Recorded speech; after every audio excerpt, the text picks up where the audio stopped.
ես այն մարդկանց մեկն եմ, որը պաշտոնապես հաղորդում է ներկայացրել Նիկոլ Փաշինյանի պետական առերևույթ պետական դավաճանության հատկանիշներով քրեական գործ հարուցելու վերաբերյալ։ Իրավապահ մարմինները պետք է ընթացք տան, չէ՞ դրան։ Ընթացք չեն տալիս։ 0 ընթացք է։ 18 էջանոց հաղորդումը, որ ներկայացված է, դեռևս 2021-22 թվականներին պայմանավորված 18-ից հետո իրականացված գործողություններով հիմա այլ ավելի է մեծացել։ Factor TV-ի փաստեր ունեմ Փաշինյանը պետական դավաճանությունը իրականացրել եւ շարունակում է։ Խորագրի ներքո մեր գործընկեր Արծվիկ Մինասյանը ձեզ մեղադրել է պետական դավաճանության մեջ։ Ես կխնդրեի, որպեսզի հնարավորության դեպքում, եթե հարկ կհամարեք, պարոն Մինասյանի այս հայտարարությանը փորձենք արձագանքել եւ փորձենք հասկանալ ինչպես կարելի է նաև պայքարել մեր դեմ հիբրիդային պատերազմ սկսած այսպես ասած ընդդիմության դեմ։ Շնորհակալություն։ Բա մարդ 18 էջանոց, 18 էջանոց փաստեր ունենա ու ուղարկի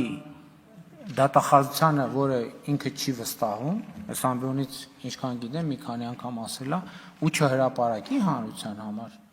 Բա դատախազություն ուղարկել են լավ են արել, բա դա պետք է հանրությանը ներկայացնել հանրային ճնշում, բա էդ էլի իմ պատասխանի շարունակությունն է։ Բա տենց փաստ ունենա քաղաքական ուժը եւ գա խորհրդանում նստի 2-8-ի հաստատ ու կեսից փախնի։ Հիմա իրենք պետք է բան անեն, բա եթե դա հասկանում եք օբյեկտիվ իրականություն, եթե իրանք այդպիսի փաստ կա եւ ապացույց կա, եւ հիմա իրանք իրանց բոլոր 74 գույքը չեն վաճառել, որպեսզի այդ ներդնեն հայրենիքի փրկության մեջ, ուրեմն իրանք դավաճան են։ Հիմա իրանք գնում են իրանց տաներում քնում են, գալիս են ստեղ, ինչքան էլ նեղվեք,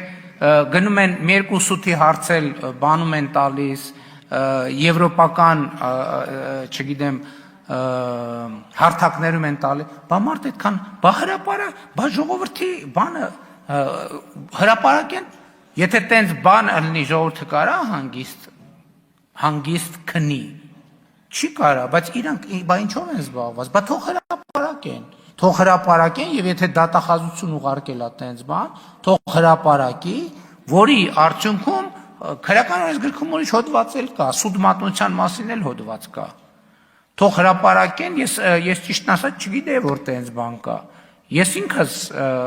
ես էլ կդիմեմ ուրեմն դատախազություն։